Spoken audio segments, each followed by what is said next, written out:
Welcome back to the channel, guys. I hope you're having a great day. So, in latest news, right, we got Supergirl already filming, right? And this seems to be a scene of her sitting in, looks like a pub, right? An intergalactic pub, a nightclub.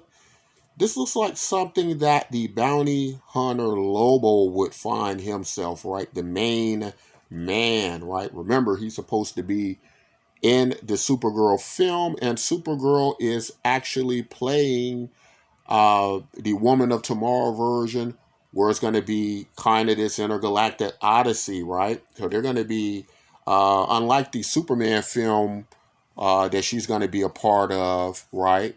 And I don't know if she's going to be a part of that film and she's going to get there. Like, we don't know what period of time this film is going to take place and the Superman film is going to take place, right?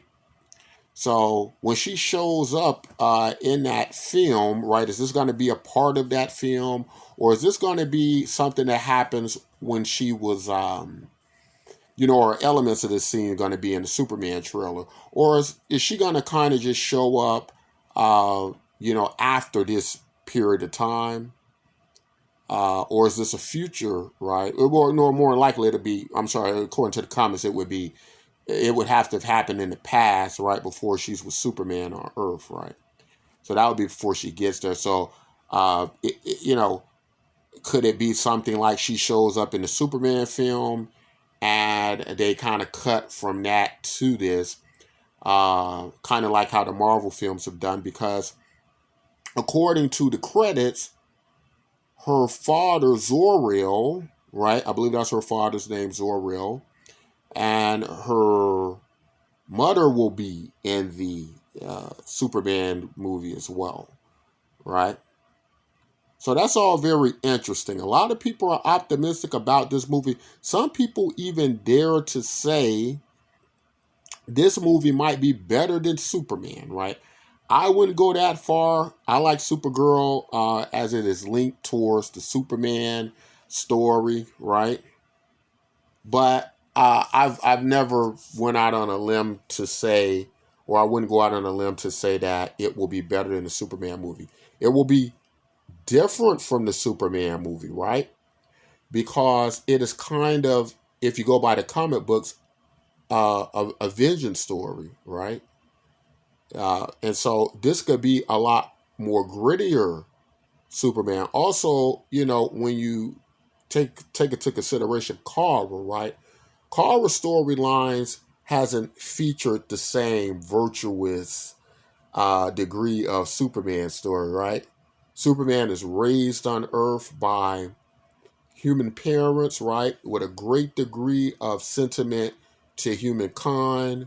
Kara is more so relative to her Kryptonian nature, right? And the values and principles of maybe putting Krypton first to a great degree, right? Even though she's many times educated by Kal-El, by Superman when she arrives on Earth. Now, the actress playing Supergirl is Millie Alcock, right? And many of you all remember her from House of the Dragon. Now, Millie Alcock, she has the Supergirl look. That's what a lot of people like. They like that traditional blonde hair, blue-eyed look. Millie Alcock has that. Now, the thing is, she's a phenomenal actor on House of the Dragon. Phenomenal. And she, wasn't a very big person, right? She has a very slender frame. But that was years ago, and she was very young when she took that role. And now she's grown up. It's been some years, since House of the Dragon. And as the common idea with many of these superhero heroines, they bulk up, they build muscle, they get ready to get in that suit. Gal Gadot did that with Wonder Woman, and she came out with a very good physique for Wonder Woman. I thought it was a great physique, especially where she came from. She came from a very slender frame. And Millie Alcock has also a very slender frame, but again, she's aging, she's getting older, she's probably filling out a lot more. So I just know she's going to look great and different from what we're used to seeing. So she's probably going to look great in that suit. Now, much like House of the Dragon, they have these house sigils, right? We're looking at what the House of El sigil, right? What we kind of relate to as an S that's not an S, right? It's a symbol in Kryptonian, it means hope. But in addition to that, in some iterations, it looks like the number 8, right? A lot of times, numbers and math is the language of the universe, right? But the comparison I'm making from it in House of the Dragon, right, the Song of Ice and Fire lore, is that everybody had a house crest. Now, if you notice her sigil, right, her house crest, that S looking thing, looks different from the traditional Superman logo.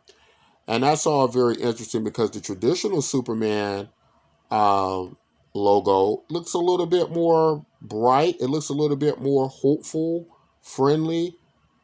This symbol looks like kind of gritty, like it's been through something. Kind of looks like Man of Steel, right? You Snyder fans.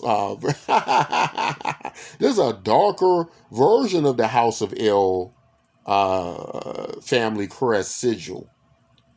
So why does it look like this? At this time, we don't know. Why didn't James Gunn just make it look like the traditional Superman crest of hope? Maybe because of the spirit of the film. This is a revenge story. This is a vendetta, right, movie.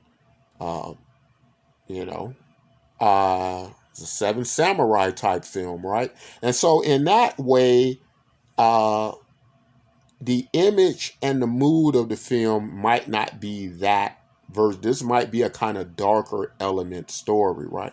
That's one reason it could look like that. The other reason is maybe it could just look like that because even like on House of the Dragon, the Targaryen family that Millie Alcock played a part of, her crest was different from the other factions of the Targaryens. They looked exactly alike, but the color scheme was different to separate them, right? Which what happens with many uh, groups with different points of view, right? And as to say, this is a different type of Superman story, right?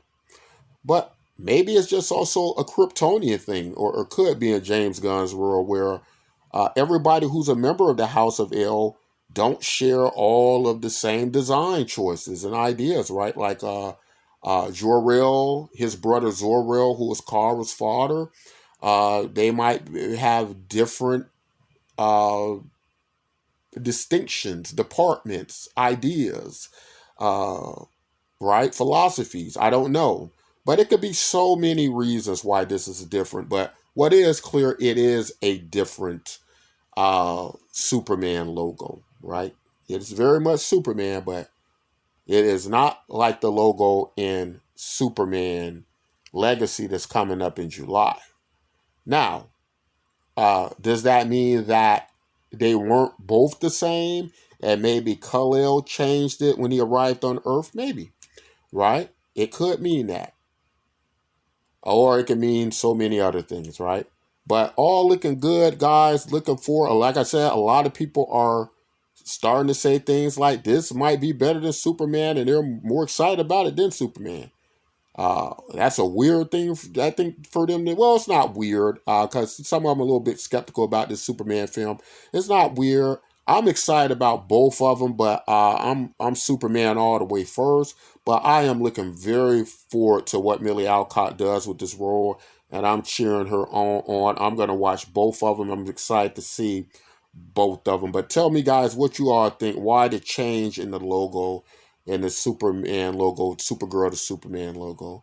And as always, take care of yourselves and each other. And don't forget to hit the like button. Let's help get me some more subscribers. I want to get up into the subscriber count like these other Superman channels. So help me do that by hitting that subscribe button. Until next time, take care of yourselves and each other.